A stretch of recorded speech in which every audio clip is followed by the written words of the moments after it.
Meu nome é Samuel, a gente faz parte da equipe Intelbras e vamos apresentar aqui as demonstrações, a análise das demonstrações contábeis da empresa Intelbras S.A.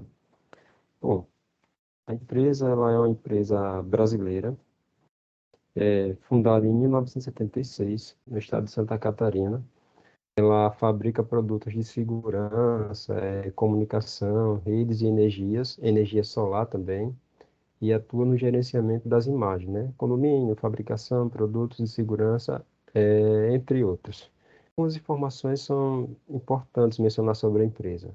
A primeira dela é a situação atual. Atualmente ela se encontra na B3, negociada desde 2019, e ela ela é cotada na Bolsa de Valores, na B3, BMF Bovespa, Mercadoria Futuro, né, B3, e ela tem o seguinte desempenho. Atualmente, as ações dela, até o período do dia 10, estava sendo cotada a R$ 24,42. Nos últimos 5 anos, ela acumula um aumento de 22% e tem uma tendência de alta das suas ações. Ou seja, no longo prazo, é uma ação viável. Dentro do que a B3 divulga em em suas informações contábeis da empresa, a gente vê que a empresa tem um fluxo de caixa interessante. Ao longo do tempo, ela vem aumentando sempre e está numa situação boa. O mesmo acontece com o seu balanço, ou seja, tanto o total de passivos quanto o total de ativos, ele vem aumentando numa proporção interessante para quem pretende investir dentro dessa empresa. Ou seja, o dinheiro que é investido, ele tem um aumento de aproximadamente 25% no curto prazo, né? E isso é um fator interessante para quem pretende investir nessa empresa. O mesmo acontece com as demonstrações contábeis, ou seja, ao longo dos anos, a renda líquida e a receita, ela vem também se estruturando e aumentando ano após ano, demonstrando uma certa solidez da empresa. Bom, dentro do mercado de atuação da empresa, ela atua com produtos de segurança, eletrônicos, e aqui estão alguns produtos que ela comercializa. Podemos observar que dentro da sua gama de produtos, ela atua na parte de segurança, de rede, de comunicação, de controle. Na parte de segurança, temos alguns equipamentos que podemos visualizar aqui nessa página. Na parte de comunicação, tem outros acessórios e periféricos de tecnologia que podem e são comercializados dentro da gama de produtos da empresa. Na parte de redes, também trabalha com cabo, wireless, roteadores, repetidores, vários outros equipamentos que no dia a dia muitos brasileiros tendem a utilizar, brasileiros e a população do modo geral e a pessoa como um todo no globo usam muita tecnologia. E dentre essas tecnologias, muitas delas fazem parte da gama de produtos da empresa. Na parte de energia, tanto ela produz equipamento, como ela produz também placas fotovoltaicas na produção de energia solar. Bom, a sua localização hoje, ela tem, atualmente, a empresa Intelbras, ela tem uma planta com 4 unidades fabris, sendo dessas 4, 2 estão localizadas em Santa Catarina, uma em Manaus e outra em Minas Gerais. E tem uma central distribuidora, no caso, uma parte de logística no Nordeste. É a única aqui que se localiza em Garanhuns, Pernambuco. Mas o restante são unidades fabris produtivas. De acordo com as análises das demonstrações contábeis, vamos analisar agora a empresa Intelbras, no que compete à questão das suas informações divulgadas no balanço na empresa, na Bolsa de Valores, na B3.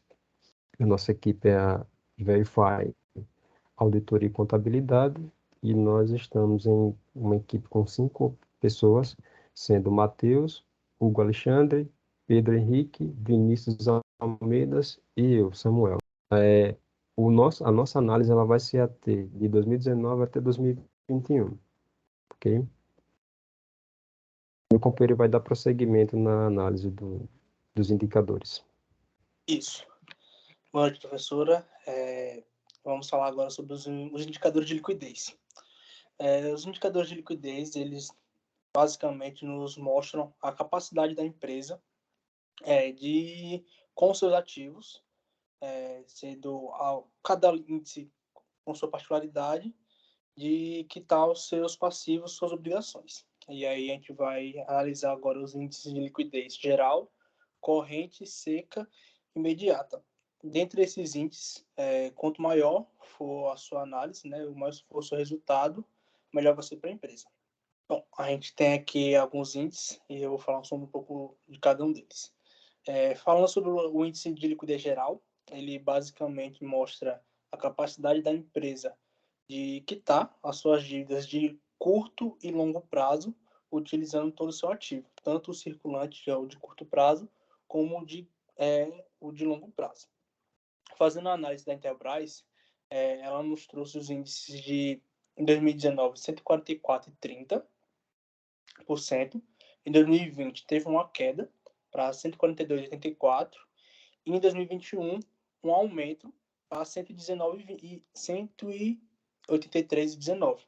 São índices muito bons para uma empresa, principalmente para a Intelbras, que há pouco tempo entrou na Bolsa de Valores, o que acaba atraindo os olhos dos investidores para uma empresa dessa, porque mostra que ela, utilizando, tendo o seu ativo, ela conseguiria quitar todas as suas obrigações, tanto de curto e longo prazo. Prosseguindo agora, a gente trata agora com a liquidez corrente, que basicamente ela usa todo o ativo circulante, o ativo de curto prazo, com as obrigações de curto prazo, o passivo circulante. Os índices também foram muito bons. Em 2019, ele demonstrou 193%, 74%. Em 2020, teve uma queda para 188,95.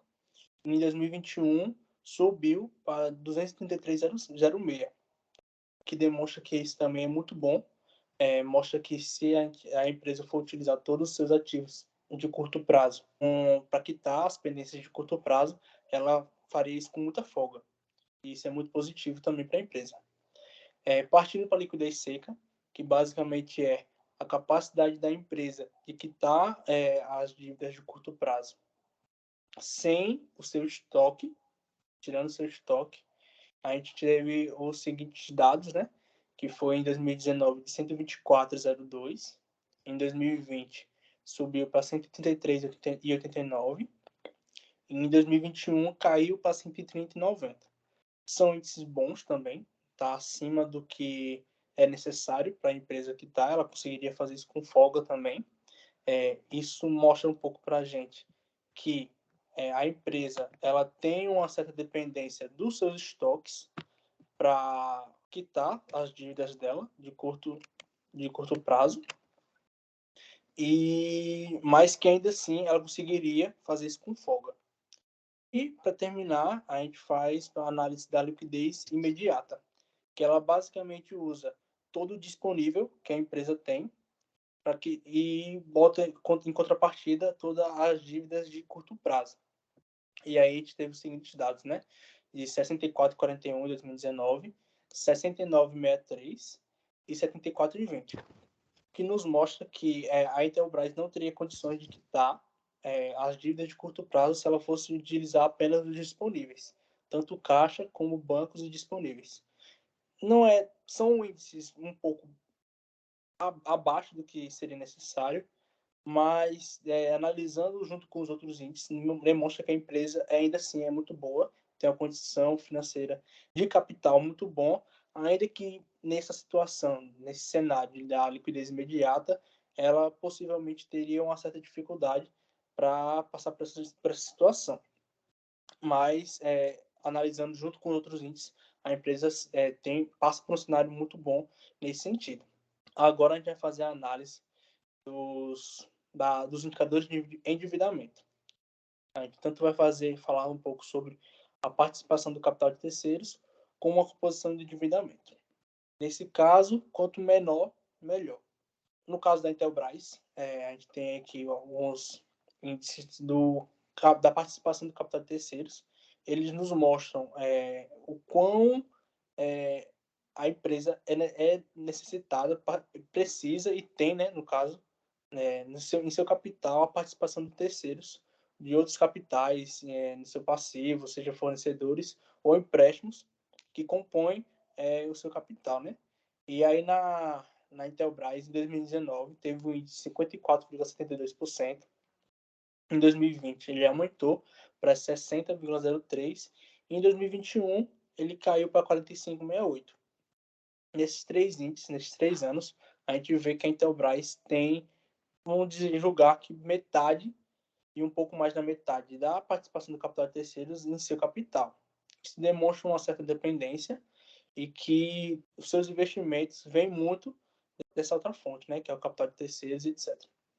Já na composição de endividamento, a gente tem nos índices em 2019, 2020 e 2021, os índices 71,13%, 73,77% e 77,48%. Demonstra que, no decorrer desses anos, o seu endividamento aumentou.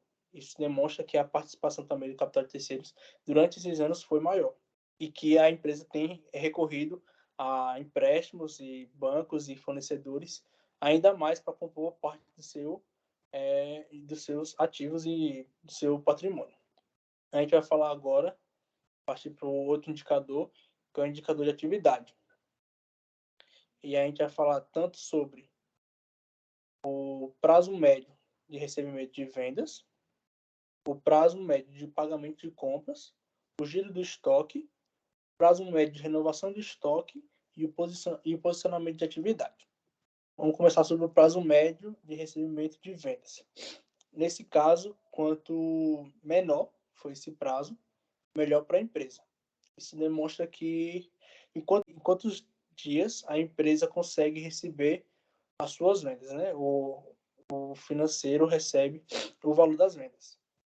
E a gente teve em 2019 um prazo de 62,63 dias, em 2020 subiu para 70 dias, em 2021 caiu para 58 dias. São prazos muito bons para uma empresa aí, ela tem em média 2 meses para o recebimento das suas vendas, o que não é ruim, é um prazo extremamente bom, principalmente para uma empresa do tamanho, do porte da Intelbras, e demonstra que ela tem conseguido diminuir esses prazos. A gente vê que teve em 2019 62 dias, teve um aumento em 2020 pela pandemia, mas ela conseguiu fazer com que esse número diminuísse em 2021.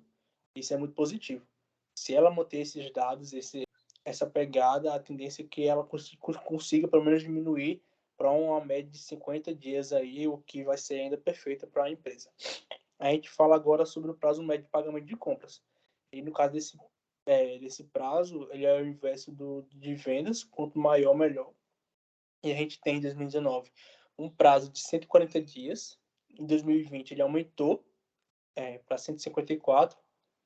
Em 2021 ele diminuiu para 108,88. São prazos também muito bons. Aqui no prazo médio de 2019, a empresa tinha 140 dias para pagar suas compras. Isso é perfeito para a empresa. Quem é que não quer ter um prazo desse para pagar? Você acaba conseguindo comprar e ter uma folga, se organizar, principalmente comparado ao prazo de recebimento de vendas, onde ela tinha um prazo curto, então ela conseguia, com folga, vender, receber esse valor e depois pagar os clientes. Já no prazo de retorno, o prazo médio de renovação de estoque, a gente tem também a tendência de quanto maior, melhor. E a gente tem um prazo de 141 dias em 2019. Em 2020 ele aumenta para 149 e 52. E em 2021 ele dá um aumento ainda maior para 214,13. São números extremamente bons e que dão uma folga para a empresa, demonstra que ela consegue ter um prazo legal para a renovação do estoque dela. E agora a gente tem aí o posicionamento de atividade e o giro do estoque. Nesses dois, no posicionamento de atividade, o ideal é que ele seja maior que 1. E no caso da Intelbras, ela tem em 2019 um posicionamento de atividade de 1,45, em 2020 de 1,43, em 2021 de 2,50. Já no giro do estoque, o ideal é que seja quanto maior, melhor. E a gente tem em 2019 um prazo de 2,54 anos. Em 2020 tem uma queda para 2,41. E em 2021 diminui ainda mais, para 1 ano e meio, mais ou menos. São prazos também bons ainda que tenha tido essa queda de 2019 para 2021, mas demonstram que a empresa está tendo um bom giro de estoque, está tendo um prazo legal para gerar esse estoque. E agora dou continuidade e passo para o Vinícius. Bom, boa noite. Eu vou falar agora sobre o ciclo operacional e ciclo financeiro. Bom, o que esses números significam para a gente? Para primeiro a gente entender, a gente tem que entender o que é ciclo operacional e ciclo financeiro. Ciclo operacional é o tempo, né, que a empresa vai ter da compra dessa matéria-prima até a produção e venda, né, para o consumidor final, e o retorno dessa venda em questão de caixa financeira, né, quando ela volta gerando financeiro para a nossa empresa. Em questão a ciclo operacional, quanto menor, melhor. Por quê?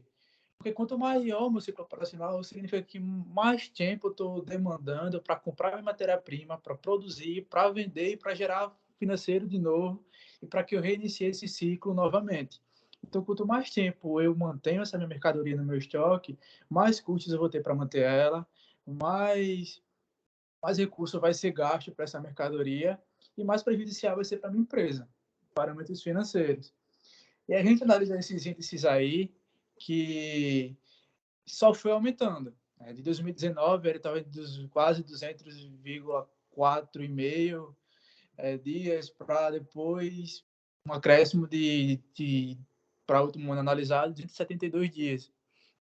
Ou seja, a empresa está demorando muito para fechar o seu ciclo.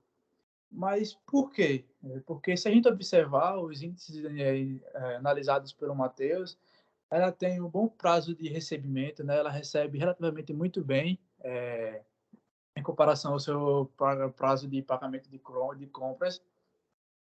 Mas o problema não está não necessariamente no prazo de recebimento de pagamentos. O problema deve-se da empresa nas suas vendas.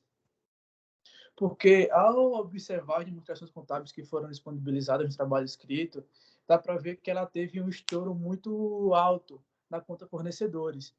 Ela comprou muito. E comparando o CMV dentre esses anos, entre 2019 e 2020, houve uma estabilidade de custo de manutenção de estoque.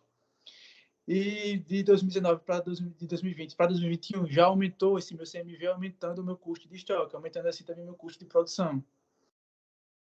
Tendo se aumentado o meu custo de produção e eu tendo feito compras muito alto, fiz um investimento muito grande no meu estoque, mas eu não consegui vender. A questão é que o meu giro de estoque ele só foi diminuindo.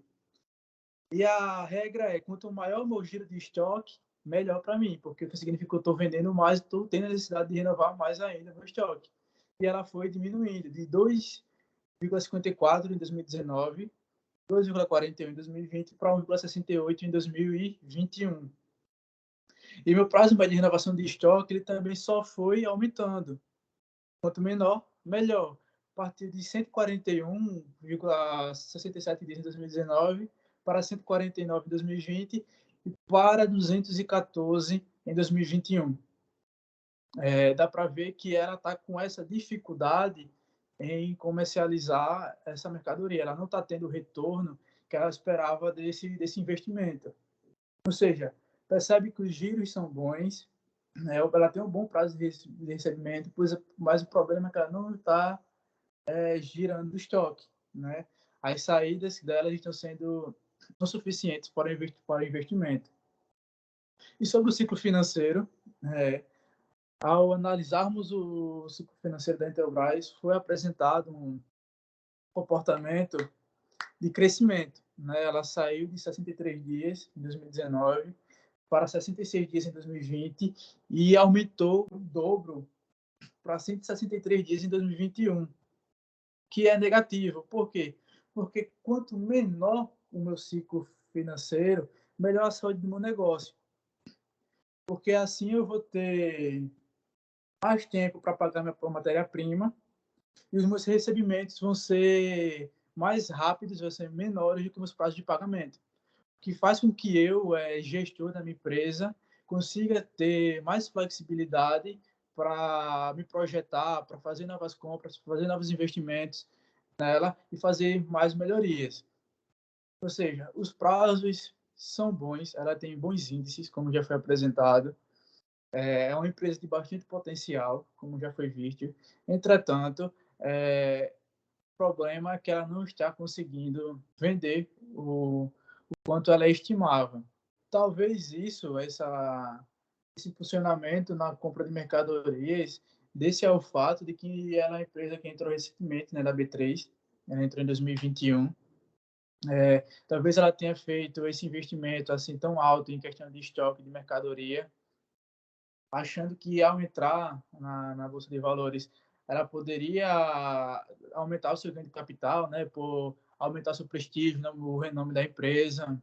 E por isso eles compraram bastante em relação aos últimos anos, que aparentemente foi uma escolha falha, né, pelo que a gente está vendo que a partir desse alto investimento e não tendo o retorno que eles esperavam, alguns índices importantes foram invertendo a chave, prejudicando um pouco a empresa, fazendo com que a empresa ainda tende um pouco dessa necessidade de capital de giro, por causa desses fatores. Payback. E vamos analisar o payback, né, da empresa Intelbras, que é que está em análise agora, nesse estudo. E sobre o TRI, que é a taxa de retorno de investimento, sobre os 3 anos em análise, a cada R$100 investidos na empresa, ela teve os respectivos retornos. 11,83 em 2019, 13,43 em 2020 e 10,22 em 2021. Ao analisar esses índices, percebe-se que houve uma queda entre 2020 e 2021. E isso foi ocasionado justamente pelo aumento na conta estoque, devido a diversas compras realizadas dentro desse período, onde o lucro ele cresceu muito pouco.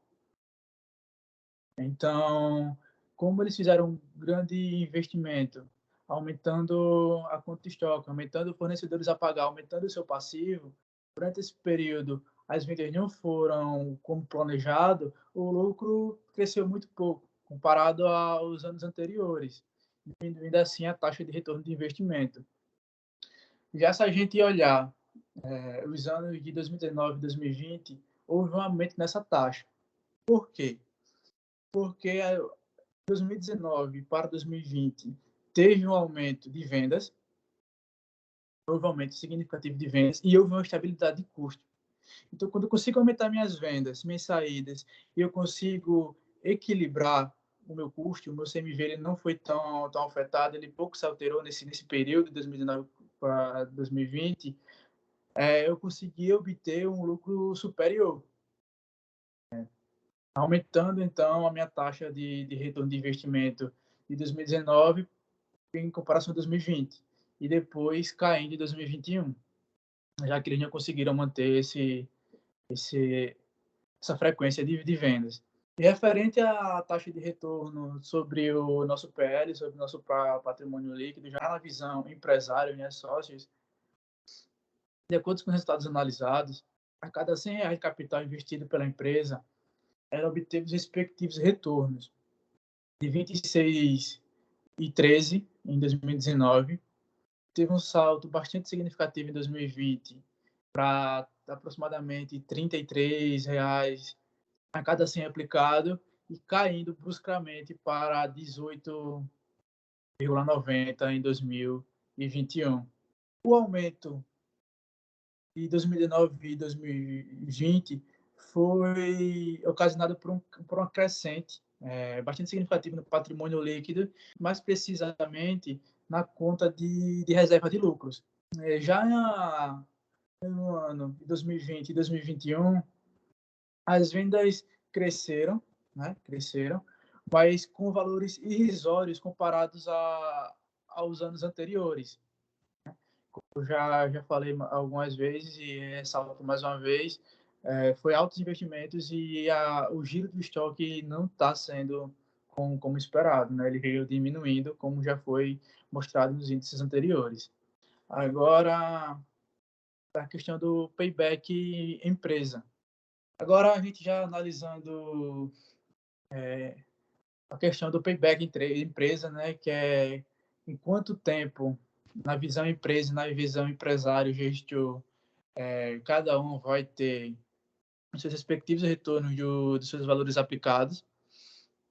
Na visão payback empresa, verificou-se que elas tinham essas perspectivas de retorno dentro dos anos, de 8,46 anos em 2019, teve uma caída em 2020, né, o que foi muito positivo, o que significa que a empresa diminuiu praticamente um ano, né, basicamente, realmente, quase exato, um ano, né, do necessário para que ela pudesse voltar com seus investimentos, né, com seus investimentos, e aumentando, né, bem maior do que os 2 anos anteriores, em 2021. Por quê? Né? O que se dá, o que a gente pode entender sobre esses números, sobre esses dados? Observa-se que entre 2019 e 2020, o meu tempo de retorno de investimento foi menor, porque ao analisarmos o nosso TRI, que é a taxa de retorno da empresa nesse período, é visto que houve um aumento. Então, consequentemente, haverá uma diminuição de tempo do meu payback empresa. E entre os anos de 2020 e 2021, houve uma decrescente no nosso TRI. Assim, é notório, né, e há de se esperar que o tempo de retorno do investimento aumentaria, sendo maior que nos períodos anteriores. E agora, levando para a visão do nosso payback empresário, ao analisarmos também os 3 anos, foi encontrado que em 2019 ele tinha uma taxa de 3,8 anos para retorno, que caiu novamente em 2020 e voltou a aumentar em 2021. Da mesma forma, é uma forma bastante similar do que aconteceu com o payback empresa. Desta forma, entre os 2 primeiros anos, houve um aumento da taxa de retorno do patrimônio líquido, diminuindo assim o tempo de retorno que foi investido. Já entre os 2 últimos anos em análise, esse índice ele teve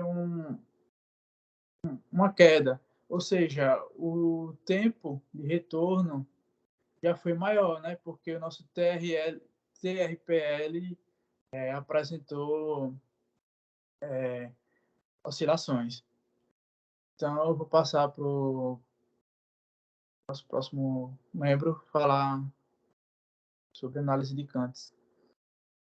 Bom, pessoal, voltando na questão da explicação, a análise de Kant, ela um termômetro que analisa a situação da empresa, inclusive a questão de mercado dela, a situação produtiva, e a partir desse ponto de vista, de vários aglomerados de fatores e variáveis, ele determina, ou pelo menos indica, que aquela empresa ela pode chegar a falir ou ficar numa situação de insolvência ou penumbra, né? Então, assim, para análise de Kant, existem 3 classificações, que variam entre 7 e menos 7. A classificação entre 0 e 7 é uma empresa solvente, que está em situação de solvência, né? É o que? É uma empresa sustentável, uma empresa que ela se mantém dentro das suas finanças e operações de uma forma sustentável. Ela consegue se manter no tempo, inclusive até apresentando a questão do lucro, que é tanto visado dentro de uma empresa e dentro de qualquer negócio, na verdade. Já a situação de penumbra seria a situação na qual a empresa está um pouco cambaleando em sua situação financeira, ou também na sua situação operacional, inclusive com fornecedores, na qual ela tem algum tipo de dificuldade na questão do pagamento, ou então na questão do seu financiamento para se manter funcionando. Então, ela fica ali naquela entre funcionar e não funcionar e permanece com dificuldade, mas ainda se mantém funcionando. Já a situação de insolvência, que seria dentro do índice entre -3 e -7, essa aí a empresa já seria fadada à questão da falência em si. Ela poderia até operacionalizar, porém, ela, diante do histórico dos indicadores diante dos indicadores que foram analisados, ela está mais tendente a falir do que propriamente permanecer ativa no mercado. Bom, partindo para a análise da Intelbras, verificamos aqui que o fator de solvência em 2019 foi 4,44, ou seja, dentro daquele aspecto entre -7 e 7, entre -7 e 7, que seria a classificação, ela está numa situação de solvência. Não está numa situação confortável, porém, não tão confortável do ponto de vista dela não se preocupar com a questão de se manter no mercado, inclusive com os seus relacionamentos com clientes e fornecedores. Em 2020 tem uma pequena variação positiva, o que significa que ela aumentou a sua solidez no mercado, que foi exatamente a questão entre 2019, 20 e 21, a questão da entrada dela na Bolsa de Valores, e com isso ela tende a aumentar a questão da solvência dela pelo simples fato de mostrar ou demonstrar aos investidores externos que ela é uma empresa sólida e que ela merece merece ter o seu capital, merece ter investimentos dentro dela, a partir de capitais de terceiro. Em 2021, esse índice aumenta ainda mais, ou seja, demonstrando uma tendência de crescimento da solvência da empresa. É um fator positivo, porque ao mesmo tempo que mostra ela em uma situação tranquila em relação à solvência, mostra também como uma boa opção de investimento para alguns investidores, uma vez que ela não demonstra estar em dificuldade com relação às suas finanças e à sua parte operacional. No geral, não estou dizendo de curto prazo, mas no longo prazo demonstra isso. Tá? A próxima análise é a análise do POM. Essa análise do POM ela tende a fazer uma análise horizontal com análise indicadora dos movimentos internos operacionais da empresa. Ou seja, partindo do ponto de vista da taxa de retorno da empresa, pode-se deduzir, ou pelo menos diagnosticar, aquilo que de fato esteja criando algum tipo de percalço sobre o funcionamento da empresa e que poderia, evidentemente, ser sanado com relação à sua análise específica. Do ponto de vista de retorno, o Dupont ele vai analisar sobre duas óticas, a ótica da margem líquida e a ótica do giro do ativo. Pegando pela a margem líquida, verificamos que a empresa Intelbras, ano a ano, ela vem se mantendo positiva, ou seja, a evolução dela é positiva em relação aos anos anteriores. Porém, em alguns anos um pouco mais forte e outros anos um pouco estável. Quando verificamos a questão da margem líquida, possibilitamos, ou pelo menos visualizamos, uma questão de estabilidade, na verdade, dos seus indicadores. Porém, o que mais chama a atenção é o lucro líquido em relação às vendas, ou seja, a venda aumentou bastante, porém o lucro líquido não acompanhou, pelo menos não se mostrou no mesmo ritmo de crescimento, pelo menos em relação ao último ano. Eu estou falando esse 2021. Quando analisamos esse lucro líquido em relação às vendas, percebemos que dentro das vendas, o que mais trouxe, o que mais demonstrou uma situação um pouco preocupante é o aumento do custo total, uma vez que a venda também está aumentando, porém, como os dois são proporcionais, são diretamente proporcionais, podemos vislumbrar que com o aumento de um, aumenta o outro. Porém, o aumento do custo na mesma proporção significa que, diante da operacionalização dela, numa escala maior, não está conseguindo reduzir custos. E essa não redução de custo identifica um determinado problema. Pois bem, analisando a questão do custo total, quando visualizamos a questão das despesas e os custos dos produtos vendidos, as despesas são as que mais chamam a atenção, operacionais, né? Apesar das despesas, dos custos dos produtos vendidos aumentarem numa escala chamativa, ou seja, interessante. Ou seja, de 2019 para 2021, aumentou 197%. Porém, as despesas operacionais também vêm aumentando num ritmo interessante, uma vez que de 2019 para 2020, ela reduziu. Porém, em 2021, ela aumentou 130%.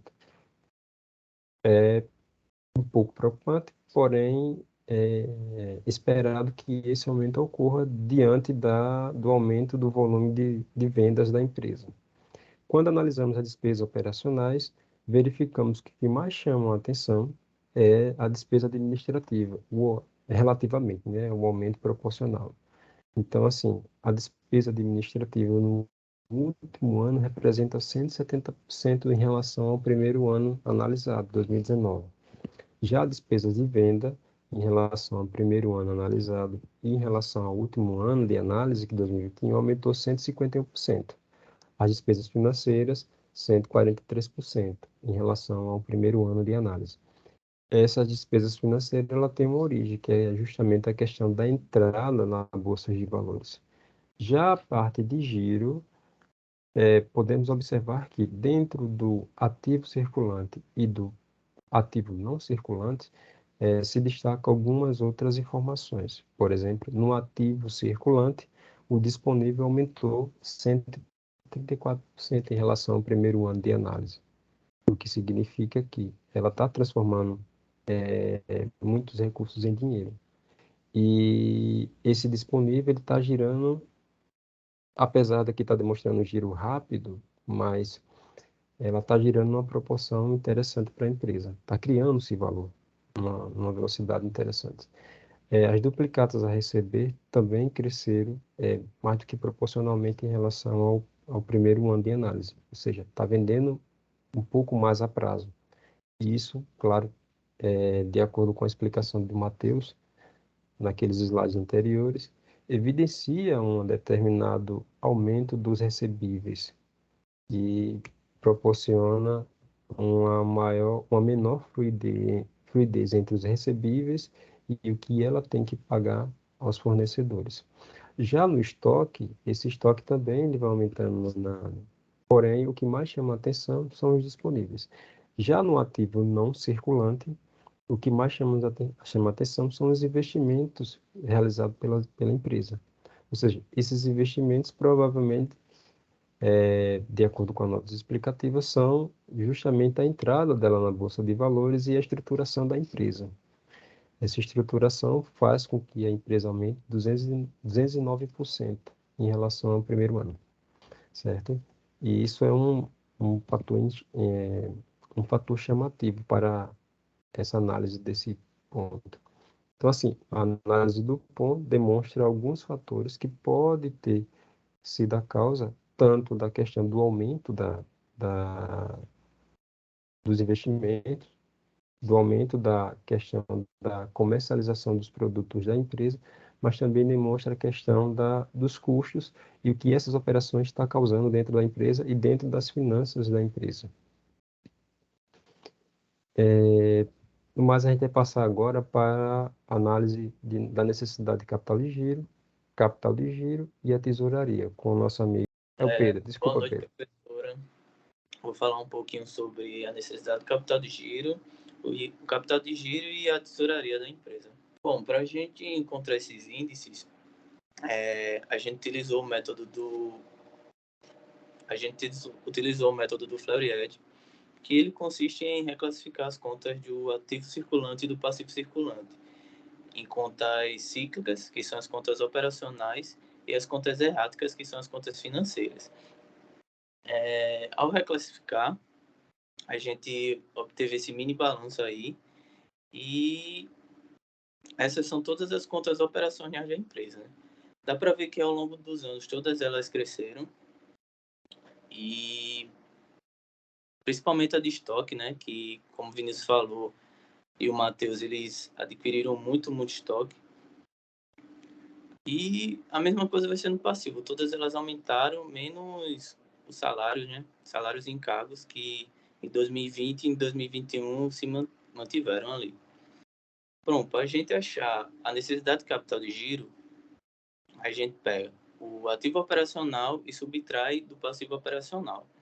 Esse resultado vai ser a necessidade de capital de giro que a empresa tem durante os 3 anos, que em 2021 foi em torno de 254 mil, em 2020, quer dizer, em 2019, desculpa, foi 254 mil, em 2020, 450 mil e 2021, 922 mil. Ou seja, é um índice bastante elevado, são valores bastante elevados, mas o que esses valores querem dizer por si só os valores isoladamente? Bom, não é um resultado bom, visto que na tabela do Fleury, quanto menos for essa necessidade de capital de giro, melhor para a empresa. Porém, existem alguns fatores que influenciaram para esse aumento, para esse valor chegar tão alto assim. Como o Matheus e principalmente o Vinícius falou no ciclo operacional, a empresa adquiriu muito estoque. E esse estoque ele não conseguiram vender na mesma proporção que produziu. E que terminou resultando numa maior necessidade de capital de giro. Porém, como eu falei, por si só, ele não quer dizer nada por enquanto. Bom, aqui são os valores, né, totais, no caso. Em 2019, como eu falei, 286 mil. Em 2020, 491 mil. Em 2021, 1 milhão e 14 mil. Bom, partindo um pouquinho para o capital de giro da empresa, os valores são esses, né? A gente pega o ativo circulante e subtrai do passivo circulante e nós obtivemos o capital de giro da empresa. Então, para a gente descobrir se a necessidade, o que a necessidade de capital de giro influencia na empresa, nós precisamos saber o valor do capital de giro. E foi isso que nós fizemos. Então, dá para ver que nos 3 anos ele também foi positivo e ele foi positivo em valores maiores do que a necessidade de capital de giro. Então, mesmo a empresa tendo uma necessidade de capital de giro alta, ela tem recursos suficientes para sanar toda essa necessidade. E, fora isso, esse valor que sobra da necessidade de capital de giro menos o capital de giro é o valor que nós chamamos de saldo em tesouraria, que são os valores totais, né, em 2019, 2020, 2021, 2019 chegando a 601 mil, 2020 chegando a 961 mil e 2021 quase duplicando, triplicando, né, 1.687 mil. 1.687 mil, desculpa. Bom, o efeito de tesoura, como eu falei, é o capital de giro menos a necessidade de capital de giro. Então, nos 3 anos ele também dá positivo, né? Em 2021 para 2019 quase duplicando, quase não, né? Duplicando. Então, mesmo a empresa tendo essa necessidade de capital de giro, ela consegue sanar e ainda assim ela tem recursos suficientes para usar em outras coisas caso ela necessite. Aqui também são os valores totais, né? Em 2019, 2020, 2021 e 2019 chegando a 360 mil, em 2020 chegando a 601 mil, em 2021 chegando a 803 mil. Bom, o efeito de tesoura na Intelbras a gente não tem, tá? Porque, exatamente como eu falei, o capital de giro que a empresa tem, ela tem recursos suficientes para sanar essa necessidade de capital de giro. Então, aqui na Intelbras ela não existe aquele corte, né, que é onde a necessidade de capital de giro passa o capital de giro. E, então, não existe o efeito tesoura aqui na Intelbras. Tá? Bom, gente, e partindo disso, né, de todos esses dados que eu falei, na tabela de Flaherty, quando a empresa tem a necessidade de capital de giro positiva, um capital de giro positivo e um saldo em tesouraria positivo, ela se encontra na situação sólida, tá? Que é uma situação relativamente boa, visto que é a segunda situação na tabela.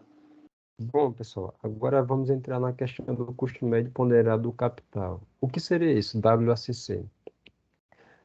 Qual é o custo que a empresa tem de captar recursos no mercado, de recursos externos, de terceiro, e o custo que ela tem de manter seu próprio capital investido na empresa. Ou seja, qual é a proporção de cada um, vai dizer qual seria a média ou o proporcional de retorno diante da proporção de cada um desses investidores, tanto o capital próprio como o capital de terceiros.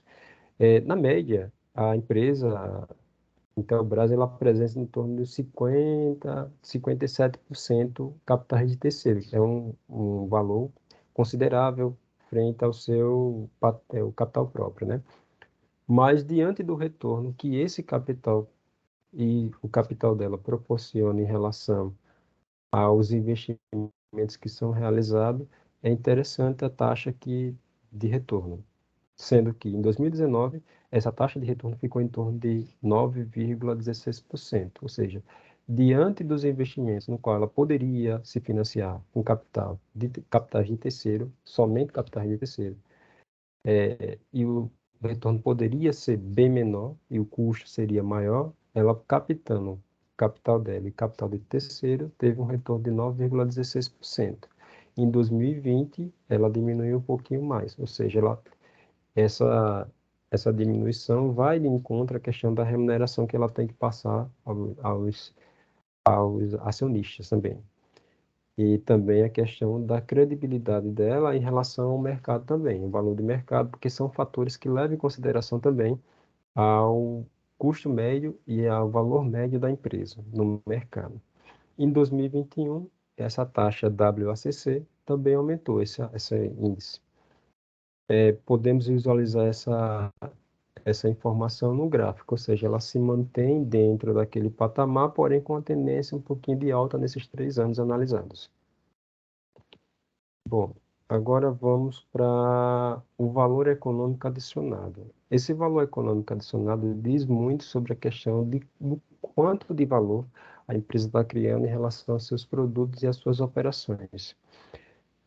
Nos 3 anos que foram analisados, a empresa está apresentando um EVA positivo, ou seja, ela está criando valor adicionado numa proporção interessante para quem pretende investir nela. Ou seja, no primeiro ano por 180.762, 386 no 2020 e 2021 362, ou seja, proporcionalmente dentro daquele limite no qual ela tem como adicionar valor ao seu produto e às suas operações, ela está apresentando valores positivos, diferentemente de outras empresas na qual atua no setor dela ou em outros setores que vão apresentar esses valores muito baixos ou quase ou nulo, praticamente, ou negativos.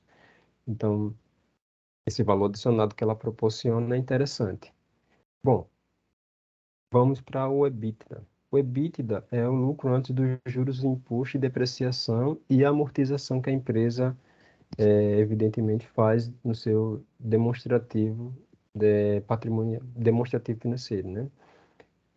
Quando ela apresenta o balanço patrimonial, ela tende, ou a DRE, na verdade, demonstração de resultado do exercício, ela tende a embutir diversas informações na qual, no final, o que ela vai apresentar como lucro líquido é um valor bem inferior àquilo que, de fato, ela estaria ganhando. Ou seja, a depreciação, ela tira, porém, não é exatamente uma operação fim dela. Ela está ganhando muito com relação à questão quando ela não retira a depreciação. Quando os investidores vão analisar operacionalmente, a empresa ela rende mais, ela tem uma operacionalização, um retorno maior, quando se considera dentro das contas daquele balanço do DRE que ela apresenta, alguns valores. E esses valores vão dizer muito sobre aquela empresa, o operacional dela, se ele é saudável do ponto de vista de retorno do capital investido, ou se ele não tem maior possibilidade de retorno em relação ao que está sendo investido nele. Ou seja, porque uma boa parte do operacional da empresa pode ser corroído pela questão de financiamento externo. E isso, de fato, é um problema. Porém, para os investidores que pretendem se utilizar dessas informações, isso pode ser uma ótima oportunidade para poder investir nessa empresa. Bom, diante das informações, verificamos que em 2019 a empresa apresentou um EBITDA de 202,6 milhões de reais. Em 2020 e 2021, praticamente se mantiveram estável. Ou seja, ela tem um ótimo EBITDA e isso faz com que ela seja bem interessante em relação às suas operações. Ou seja, ela consegue apresentar um resultado positivo e um resultado que é satisfatório do ponto de vista do investimento. Agora vamos para a alavancagem financeira. O nosso amigo Matheus vai dar prosseguimento à apresentação.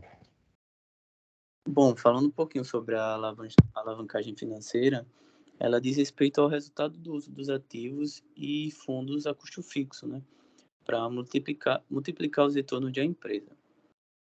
Ou seja, um aumento da alavancagem financeira, ela resulta em maiores retornos ou riscos e diminuições em menores retornos ou riscos.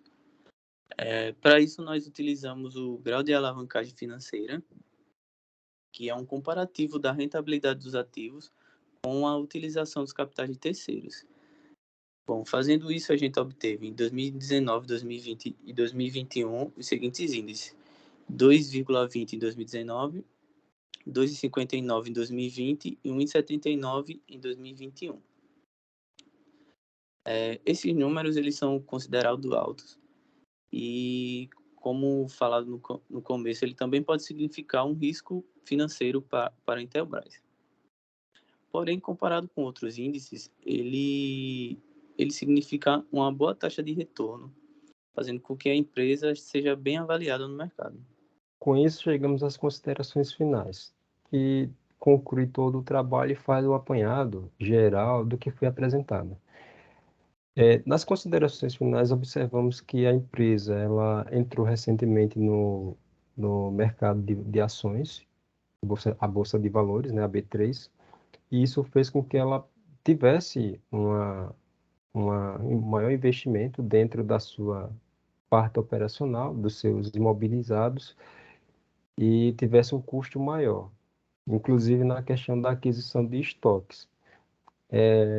Essa aquisição de estoque fez inicialmente, antes da pandemia, 2019, né, ter um maior nível de vendas e um maior nível de retorno entre 2019 e 2020, porém, em 2021, que foi o ápice da questão do fechamento das economias, esse custo ou esse retorno ele veio a diminuir justamente por conta dessa situação. Porém, como é uma empresa tecnológica, ela tem outros meios de continuar sua operacionalização, inclusive até as suas vendas e-commerce pela internet.